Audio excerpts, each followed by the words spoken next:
Hello and welcome back to Send Me. My name is Becky Murray and I'm the founder of an organisation called One by One. Our heart is simple: to stop the vulnerable from being exploited around the world. Throughout our travelling around the world, we've met many different people groups and it's been such a joy to be a part of different cultures through our organisation. But I remember one people group in particular that really stood out to me, and that's because they described themselves as the forgotten people. These were a group of ladies that we were working with in the northern churches in Sri Lanka, and they'd sadly become widowed after the long civil war. Many of their husbands were soldiers, either working with the Tamil Tigers or working in the Sri Lankan war. And they'd gone through incredible atrocities in their lives. And initially, when the war first finished, there were many aid agencies coming in to help these beautiful women, to help them as they got young children still needing to provide food for. But all of a sudden, as the media became bored of the story of the war out there, long since all the agencies had left the country, and these ladies described themselves as forgotten. They were the forgotten people, the forgotten victims from the brutal civil war out there. I remember just looking at them as they described themselves as feeling forgotten, and you could sense the pain. Many of them had gone through incredible hardships. I remember one woman had managed to navigate her way through this huge ravine. She was fleeing an attack, and she'd got two small babies with her.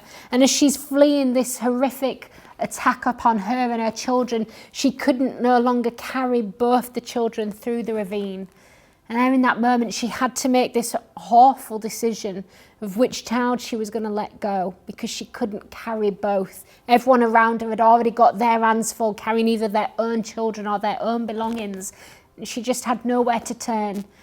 And she said when she finally reached the refugee camp, missing one child, she finally got there to discover no food was available for weeks. They actually went for several weeks without food. And time again, she said, I felt forgotten. Everyone had moved on with their worlds, and I felt forgotten about having lost my husband, having lost a child, having lost my home, having lost my income. I'd lost everything I'd known as familiar in my life, and I felt forgotten. Well, I remember listening to her story and seeing the pain in her face. And suddenly I began to realise that actually many times in life, you and I may have not gone through an horrific war zone like this precious lady had. But there are times in our lives where we too can feel forgotten, and it's painful nonetheless. But if you want to be someone who says, here I am, send me, then you're going to go through challenges. You're going to go through times where people might not see how faithful you are. And people might move on with their lives when you're stepping out and moving incredible faith, and everybody else may move on with their lives, and you may find yourself also feeling forgotten. Well, I want to encourage you in those moments to press in. I'm going to look at some people in the Bible to see how they responded in certain situations, and to see how God moved on their behalf, even when they potentially felt forgotten. So the first person I want to look at with you today is from a passage that I was reading recently in the book of Esther.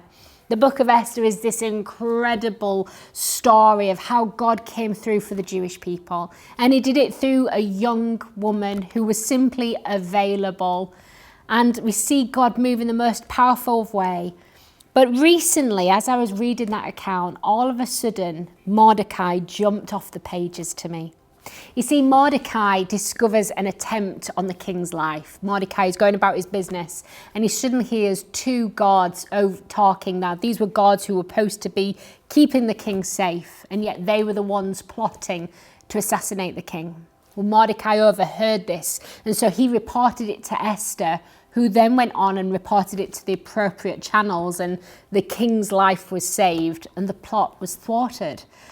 Well, what happened for Mordecai? Was he celebrated in this moment? Was he championed in this moment for saving the king? No, absolutely nothing happened for Mordecai in that moment. Life went on and he was forgotten about. And years later, we read how the king suddenly has this time where he can't sleep very well. And so he says to his servant, okay, can you get me the daily logs? And I'm guessing the daily logs weren't all that great in those times because he was using this as a sleeping aid to help him fall asleep. And so maybe the logs talked about a chariot bumped into another chariot this day, or somebody's donkeys has gone missing, or I don't know what was going on. But the king's reading these daily logs, and all of a sudden he comes across the assassination attempt, and he reads that Mordecai had thwarted this plot upon his life, and because of him he was saved and rescued. And so he said to his servant, "What did we do for this man? In what way did we honour him? In what way did we remember him and celebrate what he'd done?" To which the servants say, "Nothing. We didn't do anything for him." Now, Mordecai could have felt forgotten in that moment. He could have been so frustrated because he hadn't been celebrated. He'd spoken up and saved the king's life, and yet no one had even remembered it. No, everyone had forgotten what he'd done. The truth was, Mordecai didn't need celebrating in that moment, but what he did need was his life saving several years later. You see, while that plot line was unfolding, there was another plot line also unfolding, and that was Haman. Haman hated the Jews, and in particular, he really didn't like Mordecai. Mordecai wouldn't bow down to him, and that really frustrated Haman's ego. And so Haman is coming in to see the king to ask for Mordecai's head. And it was the exact night before where the king couldn't sleep. God is so strategic in his timing. Mordecai could have been frustrated that before he wasn't celebrated and championed when he stopped the assassination on the king. And all this time had gone by where he'd been forgotten about. But actually God was being strategic in his timing. So all of a sudden, Haman comes into the king, and the king turns to Haman and he says, "Hey, what should I do for someone who should be celebrated, for someone who should be shown honour?" Well, Haman thinks the king is talking about him. Wow, how pride can absolutely blind you. And so he says to the king, "Oh, go all out. Give him real royal pomp and ceremony. Put him on your horse and parade him through the streets and give him the whole show." And so the king says, "Okay, let's do it. Go get me a man named Mordecai." Well, you can imagine Haman's thought process in that moment of, "What? Excuse me, Mordecai? This was the man who I was coming to you today to kill, and you want me to parade him through the cities? No way!" And so this amazing moment happens where Haman, the man who hated Mordecai, has to now parade him through the streets, giving him pomp and ceremony as he's celebrated. Now, the reality was Mordecai never asked for this. He didn't want to have the parade through the streets. He didn't need that. But what he did need was for his life to be saved. And because of this exact timing, his life was saved. You see, how many times in our life has the timing not worked out as we supposed it should? Mordecai could have thought that everybody had forgotten about him, but God is strategic in his timing. God waited to maximize his glory and to save Mordecai's life. And because they had to wait for however many years, because of that, the timing was perfect, aligned by God. Maybe you've gone through seasons where you're thinking, "I've been faithful in what I'm doing. I've done what I need to do every day in my life, and I've been faithful," and nobody notices. Maybe you've been serving your local church every week, helping on the worship team, helping on the kids team, helping on the welcome team, and you've been faithfully serving and you feel like nobody even sees. Let me tell you, continue to be faithful because God sees, and at the right time, God will make a way for you to come through in what he's got planned for your life. Mordecai had not been forgotten by God, but God was being strategic in his timing. Don't become frustrated at God's timing. It's not a case of what is God waiting on. It's a case of what is God working on. Well, I want to look at another Bible passage with you today of another person who the Bible says God remembers. And it's found in Genesis chapter 8. And it's literally just a few verses from verse 1. It says, "Then God remembered Noah." Then God remembered Noah. Now, when talking about being forgotten, Noah's not an obvious person to think of. When I think of Noah, I think of this man who has an incredible faith, a man who obeys the voice of God and steps out in what everyone around him presumes is a crazy act. Building an ark in the middle of the desert? Like, we've not seen rain for years. What are you doing?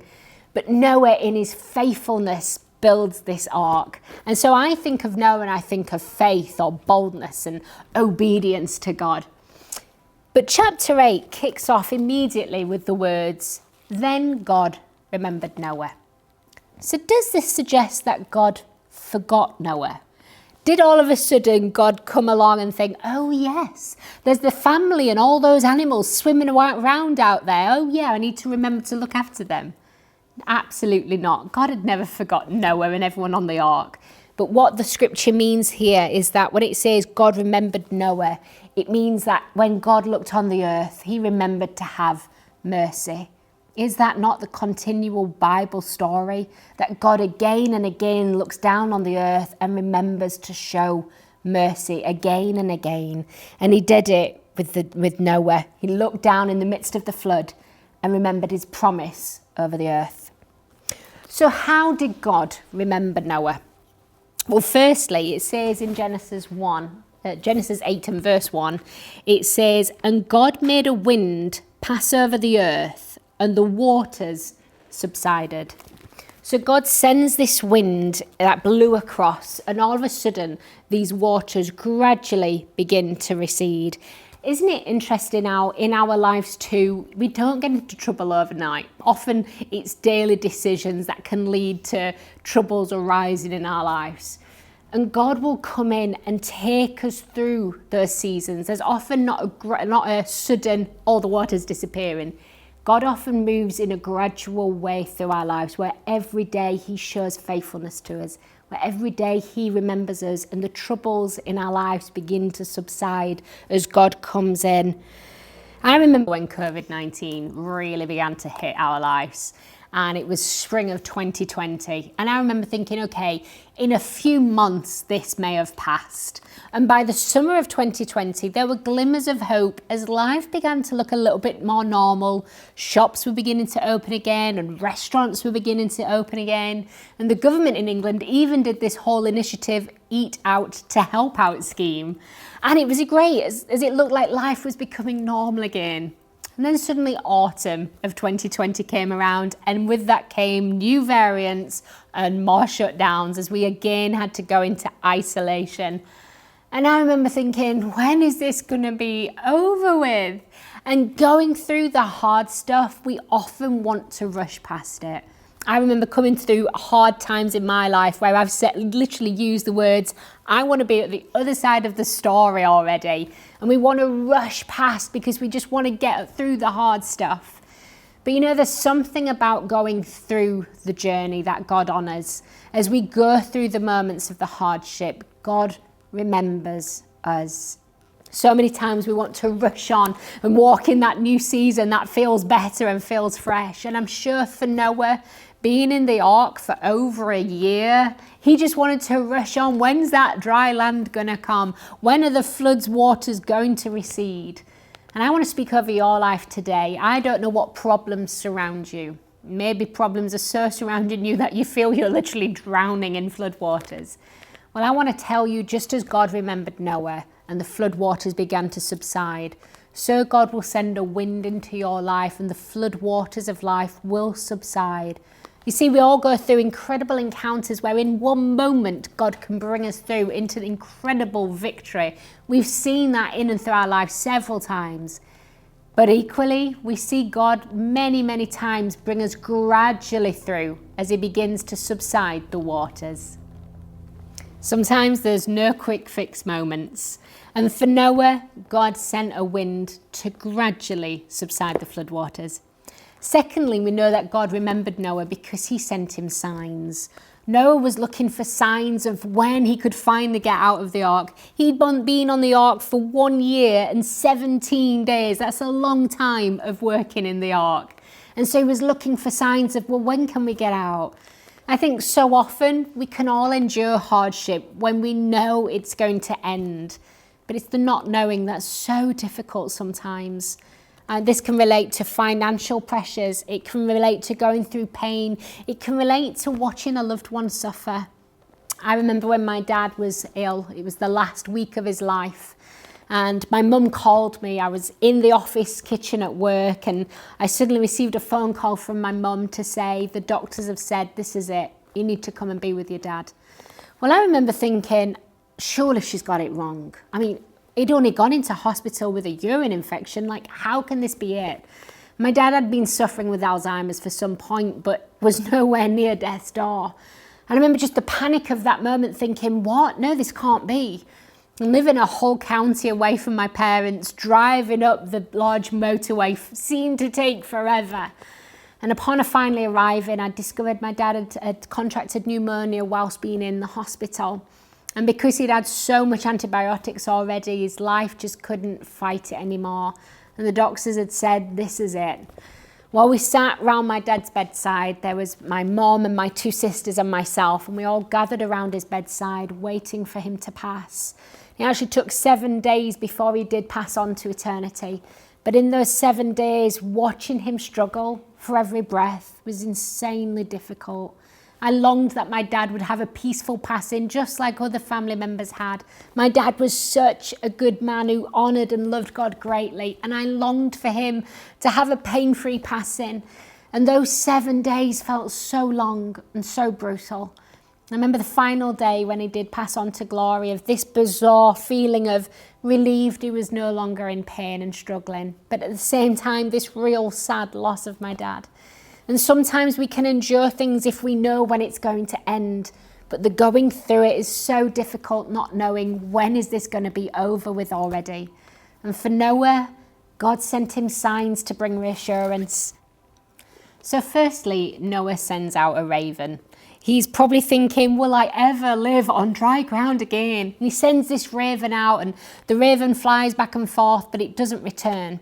So then Noah sends a dove out, and the dove returns to the ark because it's got nowhere to land. He sends out a second dove, and this time it returns with an olive leaf. So Noah knows by this that plants are now starting to grow on the earth again. This is a positive sign, but is it yet time? And so then he sends out a third dove, and finally this third dove doesn't ever return. There are signs coming that the end is almost in sight. And what amazes me about Noah during these times is that he patiently waits for God's timing. He doesn't rush on. I know what I'm like. And I think if I'd have seen a mountaintop in the distance, I'd have been like, okay, get me out of this ark. The ark was no pleasure ship. This was no cruise boat. This was hard working and feeding the animals day in, day out.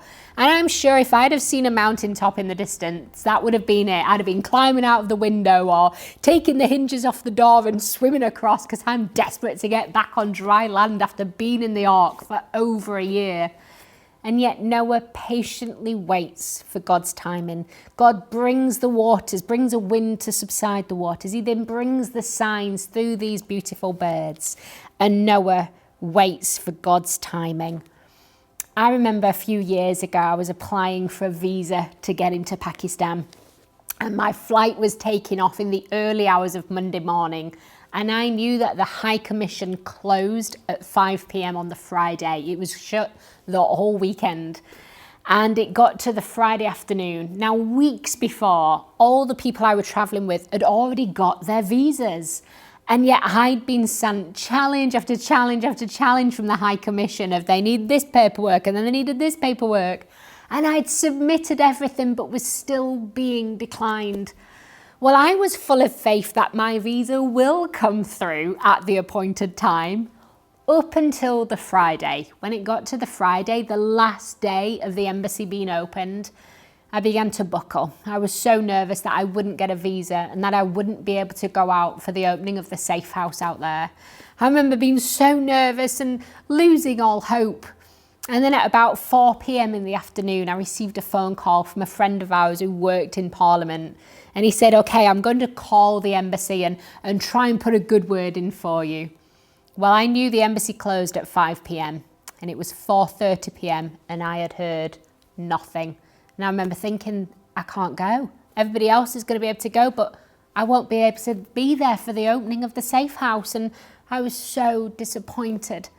And then all of a sudden, at 4:45, 15 minutes before the embassy was going to close, I received an email to say my visa had finally been granted and I was able to make my flight in the early hours of Monday. You know, God's timing is perfect. He's never late and he's never too early.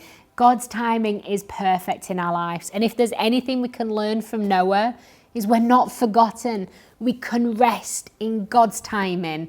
Sometimes we think it's too late, it can't come soon enough, but we can rest in God's timing because his timing is always the best. Finally, the third way that God remembered Noah was that he spoke to him. Imagine the moment where Noah knows when to get onto the ark. And so he's told all his family of this is when we're going to get on the ark. And then day after day passes on the ark, where you can imagine his wife or his sons and his son's wife saying to him, well, can we get off the ark? You told us when to get on, but when can we get off, Noah? You sent out the raven ages ago. When do we get to go off? And Noah goes back and consults God. And you can imagine the horror of the radio silence. I think we've all been there where we've had moments where we know what it is to know the voice of God in our lives. But then we could go through challenges and we go and consult heaven and all we seem to hear is silence.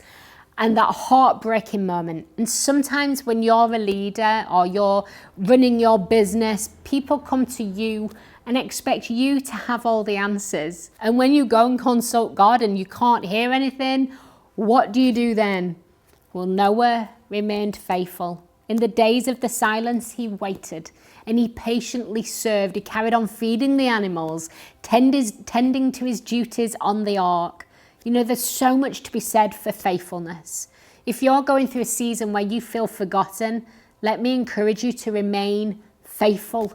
There's so much about faithfulness that carries the heartbeat of heaven.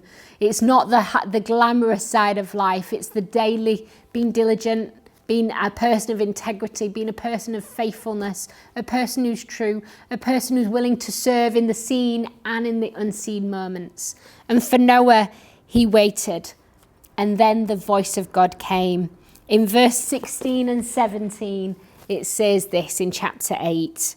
It says, then God spoke to Noah, saying, go out of the ark, you and your wife and your son's wife with you, and bring out with you every living thing, all the flesh that is with you, the birds and the cattle and every creeping thing that creeps on the earth, so that they may abound in the earth and be fruitful and multiply.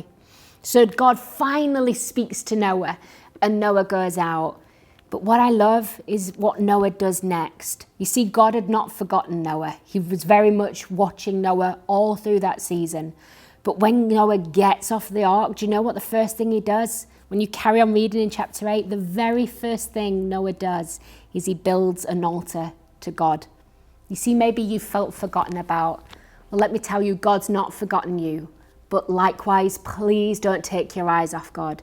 How many times have we met people who we feel that they're forgotten about and so they turn their backs on God? That's the very worst thing they could do. Just as God remembered Noah, so Noah remembered God. Now I want to encourage you, remember God in everything that you do. In your daily life, remember to seek him first and then everything else will follow. I'm going to show you a quick video now about one of our little boys in the King's home. It's a boy called David who also felt forgotten. Please watch this. This is David Sakayo. When One by One first came into contact with him, he was 9 years old. David's living conditions were horrific. His mother had died. His father was working away, so David lived alone for 4 years. He simply relied on his neighbors for leftover food, and he had no form of education. His mother's dead body was buried just a few feet from his home, and he slept on an insect-infested floor. When he found out he wasn't HIV positive, it was the first time he had a smile for many years. Today, David is a different boy.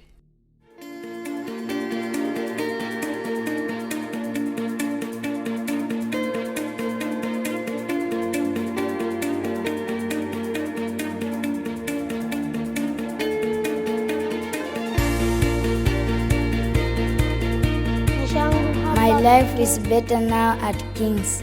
My friends are Evans, Emmanuel, Seth, and Derek. My favorite subject is maths. I like it because I get top marks.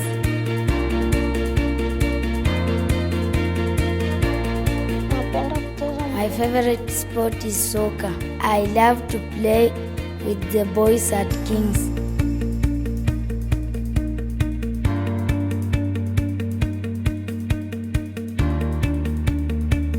When I came to King's, I received Jesus and my life has changed.